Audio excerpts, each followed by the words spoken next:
It was 3 in the morning. I stumbled into my apartment, wasted, starving, carrying a bag of greasy takeout boxes filled with ginger beef, BBQ pork fried rice. I wolfed it down, and then passed out. Typical weekend night. Wake up the next morning with little memory of the night before, and the kitchen's a mess. Dirty plates in the sink, grains of rice scattered across the kitchen counter. Feel nauseous, and head to the washroom and puke out everything in my stomach. Typical Sunday morning. Start cleaning up and notice a half-eaten fortune cookie sitting on the table with that thin strip of paper right beside it.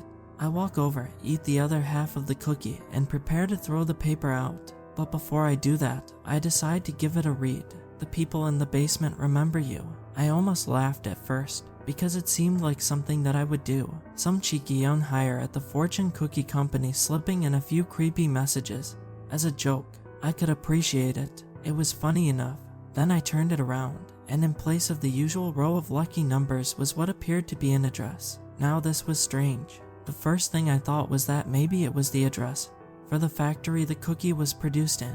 That made sense. But did it really? If it was supposed to be an extension of the first joke, then it didn't quite track. But it also could have been an oversight, a mistake in the print. Whatever, I thought. I tossed the paper into the trash and got ready for the gym, my way of feeling like less of a piece of trash after a night of heavy drinking.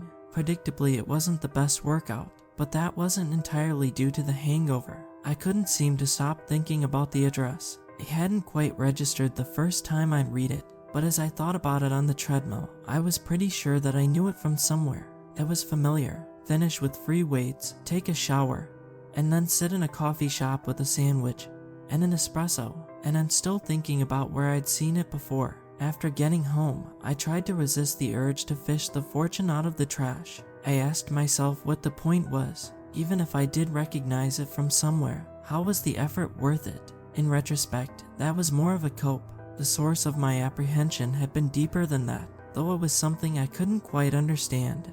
At the time, I felt nervous, and I couldn't justify why, which only served to make me even more nervous. Eventually, I caved and began digging through the trash. I held the paper up, looking at the address for a long time, before a vague recognition slowly began to sink in. Then I sat down at the computer and searched it up on Google Maps, and as soon as the images loaded up, the memories began to flood in.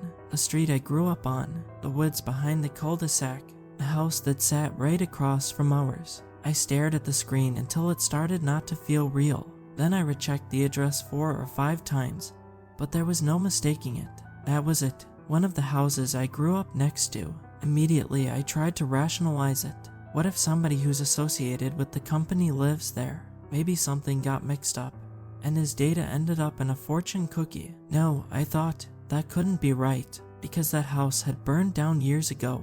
I tried to think back to that time, but found that my memories of it were strangely distant, hard to recall. I must have sat there for hours, thinking, failing to recall anything of note. All I knew for sure was that for the vast majority of my childhood up to the beginning of high school, I lived right across from that house, and then something happened that caused it to burn down, and I moved away. I couldn't for the life of me remember what that event was, if anybody had died. Hell, I couldn't even remember who had lived there. We must have met at least a few times, I thought, but I came up with nothing. It wasn't even the case that I'd been too young, since I had memories from before we'd moved there. This just didn't sit right. For it to be a coincidence would be crazy. There was literally no chance. So then what was this? It was a paralyzing thing to have on your mind, and it turns into all you can think about, all you can focus on. Answers. I needed answers. Now there were a few options, the first being to go back to the takeout place in order to ask questions.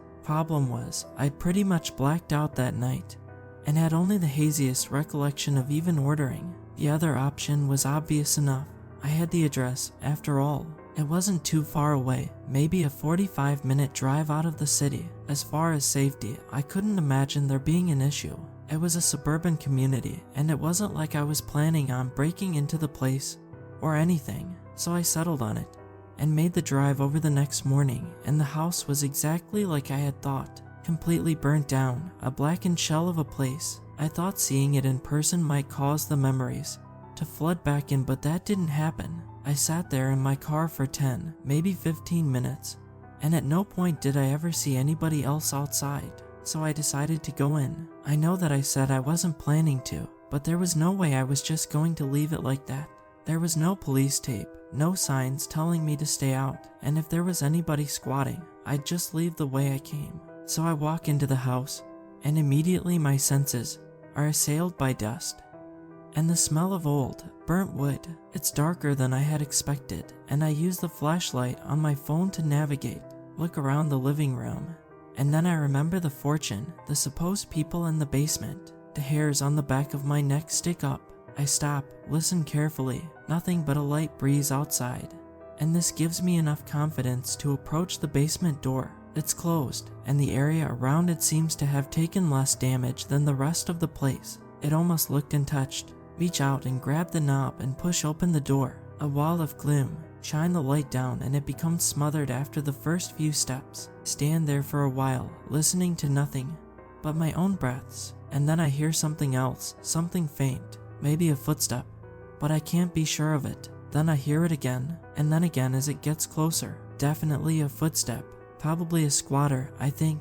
It has to be. I want to call out and say something but can't bring myself to do so. The air seems heavy, and there's an electric feel to it. It's unnatural. I don't like it at all. I hear some more footsteps, and then it's joined by another pair, and then suddenly it sounds like a dozen feet are stomping in unison, all of them getting closer to the base of the stairs. I slam the door shut and run out of there. Afterwards, I was sitting in my car, breathing heavy, trying to reconcile what the hell had just happened. I looked over at the house, almost expecting something to burst out the front door, a horde of emaciated ghouls or something, but nothing came, and so I calmed myself down and drove away. If I went looking for answers, I obviously didn't find any. After arriving back in the city, I pulled over by the side of the road and took out my phone and looked through my search history, finding the bar that I'd gone out to that night. I drove over there and searched around the area, and sure enough, there was a small takeout place tucked into the far corner of a dingy strip mall. I stared at it, trying to see if I could rouse up some memories of what had happened that night. It didn't work, but I was still sure that this was the right place. I got out of my car and walked in, practically storming up to the counter while the woman behind it stared at me with confusion on her face that was palpable even behind the forced smile. "What can I get for you, sir?" she asked. Suddenly, I felt like the biggest idiot alive. What the hell was I supposed to say? What was I doing here? Then I remembered that I had the fortune in my pocket, and so I took it out and held it up. I was just wondering about this fortune I got. You see, there's an address on it, and stammering through the sentence, I watched as the woman's smile began to fade, slowly at first, until it morphed into a scowl, something malicious. But just as soon as it does, it's back to the smile, causing me to question whether or not I had really just seen that. "Just wait there for a minute, sir," she says to me, before disappearing into the kitchen. I look around. Nobody else in the restaurant but me. The place was blanketed by a creeping silence, the kind where you're just waiting for it to be broken. My eyes begin to wander, and I look up at a big, framed analog clock. Its hands aren't moving. Then I look down and pick up one of the paper menus sitting in a stack on the counter. Open it up, and every single item is just the same line of gibberish copied over and over and over. I tense up, feeling like I've just walked into some obscure trap. I put the menu down and prepare to leave, taking one last glance back to make sure that nobody's following me. And right before I'm about to turn around, I see it, a face staring at me through the kitchen window. It was pale and had a dead stare, and there was something off about it, something not quite human. But I didn't look at it for long enough to figure it out. I backed out through the doors, and once in the parking lot, I turned and sprinted to my car. From there, I sped back to my apartment, my heartbeat elevated dangerously high the entire drive. I started to get a bit paranoid. Maybe something had followed me. Maybe something was hiding inside my bathroom. Thoughts like that. After a while, I was able to calm down, and I started to do some research on the restaurant. Nothing came up. No website, no telephone listing, nothing. A Google Map view of the street shows only the store that had presumably existed before it. None of this stuff is tracking, and so I resort to looking for answers from a source I wouldn't have gone to otherwise. My father. Now you need to understand that I have something of a strained relationship with the man. In other words, I haven't made contact with him in over a decade. I don't know where he lives, or what he's done with his life, or if he's even alive. I guess a relative would have told me if he had died, but I can't even be sure of that. The strangest thing is, as I sit here thinking about it now, I can't even pin down why this would be the case, where my apparent resentment towards the man would be coming from. The memories I have of him are decent enough.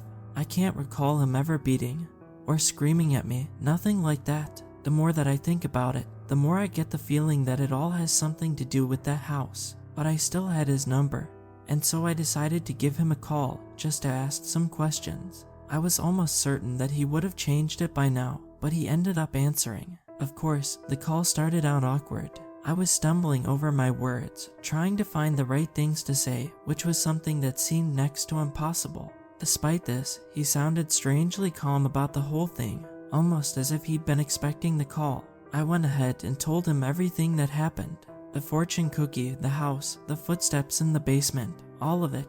I wasn't sure what kind of response I was expecting. That he'd call me insane, maybe, ask me what in the hell I was even talking about. Why, after all these years of zero communication, I'd be coming to him with some stuff like this. But surprisingly, he seemed to be understanding about it. He seemed to be taking me seriously. He told me to calm down, that he had something he needed to tell me, something he should have divulged years ago, but he needed to do it in person.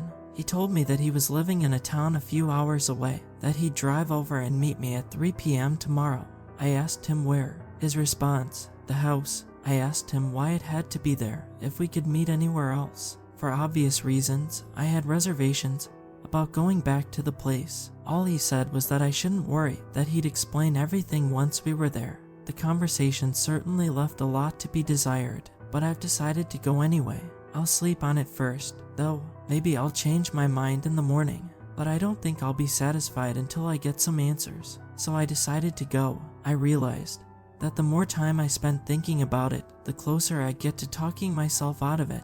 And that couldn't happen. Somehow this felt important that I figure it out. I drove over to the neighborhood and parked on the street opposite the house in the exact same spot I had as last time. It didn't take long for the unease to set in, and I tried not to look over at it, even though the burnt wood was always there, creeping into the corner of my vision. Thankfully, the street wasn't as empty as last time. There were a few cars parked in some driveways, and even a couple of kids kicking a ball around on one of the lawns. It took a while for me to settle my nerves, to make a firm commitment to stay there. And wait, I'd gotten there an hour early. I suppose it was a way of giving myself an out, a chance to bail at the very last moment. A few minutes later, I got a call from my sister asking if I'd be able to drive her somewhere later that week. I agree, and almost in passing mentioned that I'm about to meet up with Dad, as if that could possibly be something that she'd go on and ignore. As far as I was concerned, she didn't talk to him either. The moment I tell her this, the line goes silent, and I begin to think that she's hung up on me. But then I look at the screen, and the call's still going. Hello, I ask. Sarah, you there? What do you mean Dad's coming to meet you? She asked. I sighed. Look, it's a long story. I called him up yesterday, and we decided to meet up. He said he's living close by, and that he'll make the drive over. Close by, she interrupted, sounding confused. What are you talking about? Dad moved to Australia. He's been there for years. Now I was the one rendered silent. What? How do you know that? I asked. She goes on to tell me how she started talking to him again a few years back, a way to reconcile things after the incident. I really didn't like the way she'd said it. What? I shook my head. What incident? She goes into another bout of silence, and then after a while says the house, the fire. You really don't remember? I told her no, I don't, and all of a sudden I start to feel really dizzy. I check the time, and it's 20 minutes before my dad is supposed to show up, and I feel a pit growing in my stomach.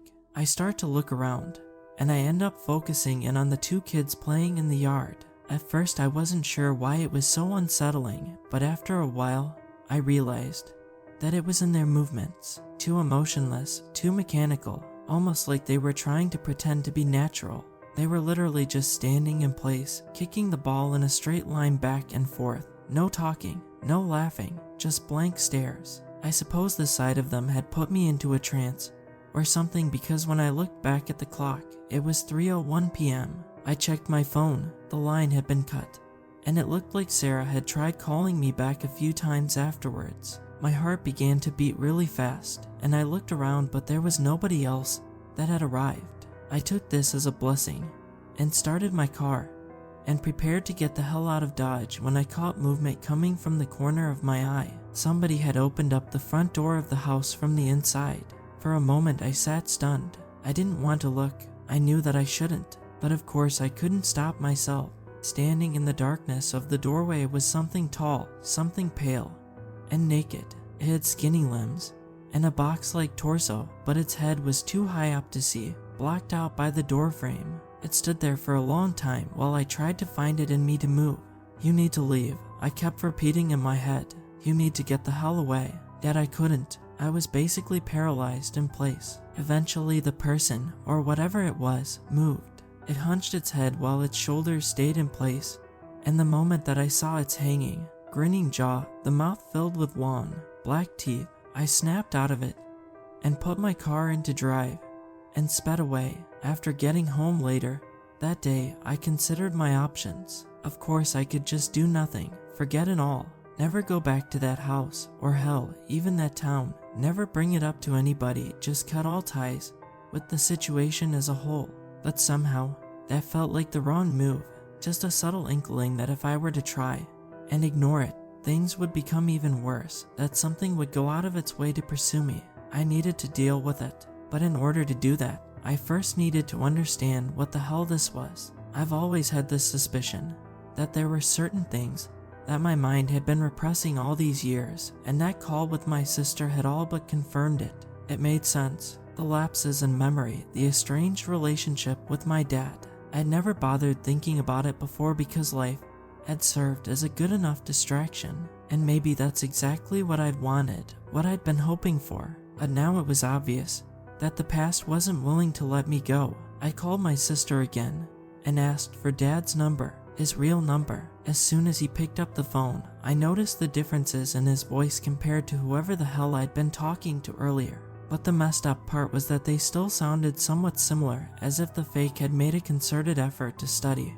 and emulate not only my dad's voice, but his way of speaking, and he'd almost nailed it. If I hadn't been able to compare it to the real thing within a short amount of time, it probably wouldn't have even registered. We started off by exchanging awkward pleasantries, but I was eager to get to the bottom of things, to find out the truth behind this incident.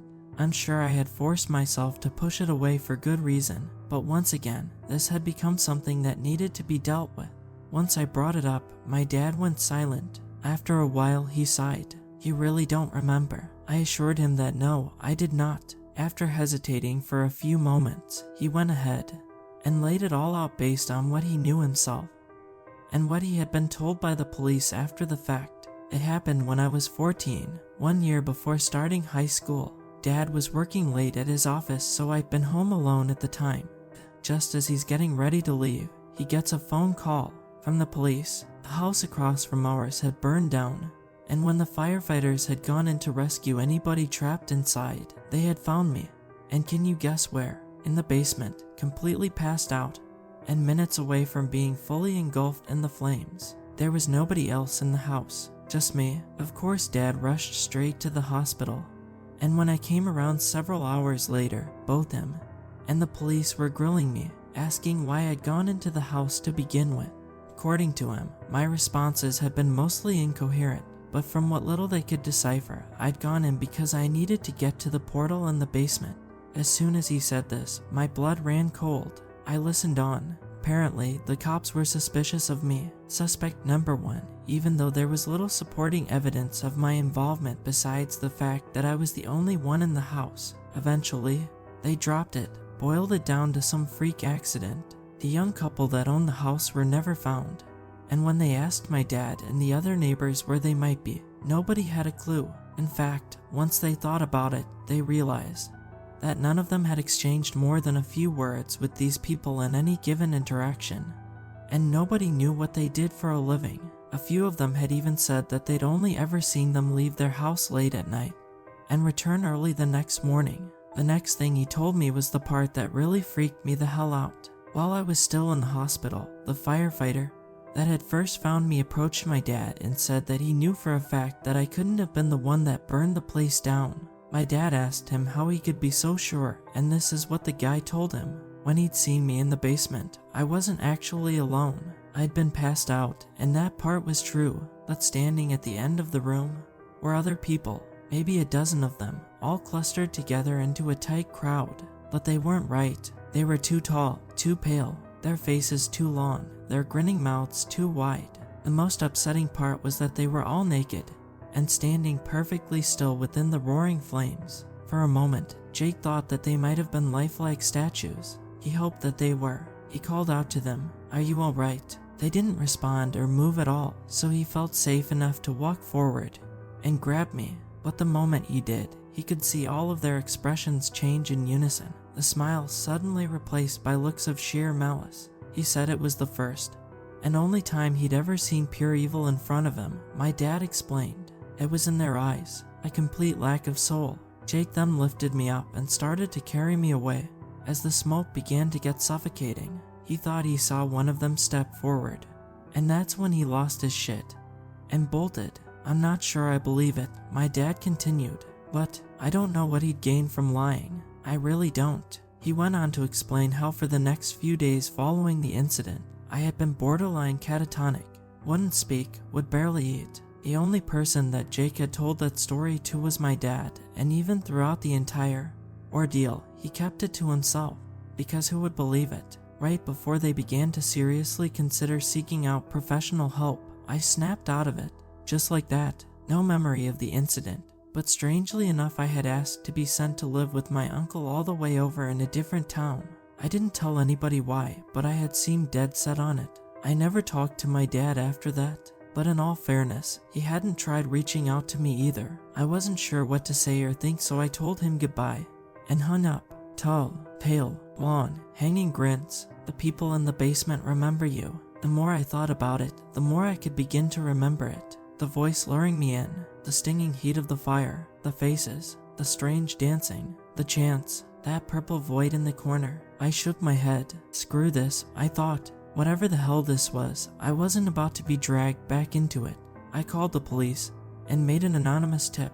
I told them that I had good reason to suspect that there were a group of people running a meth lab in the basement of a burnt down house a few towns over. I told them that I had good reason to believe that they were armed and violent, to send more than a few cars, maybe even the SWAT. Then I gave them the address, and that marked the last of my involvement with this mess. I won't let them drag me back into it. I won't bite, no matter what they do. I won't look at the children playing out in the field below my balcony, the children that were never there before. I won't answer the calls from unknown numbers. I won't open the fortune cookies that keep coming for me in the mail. I won't let them win.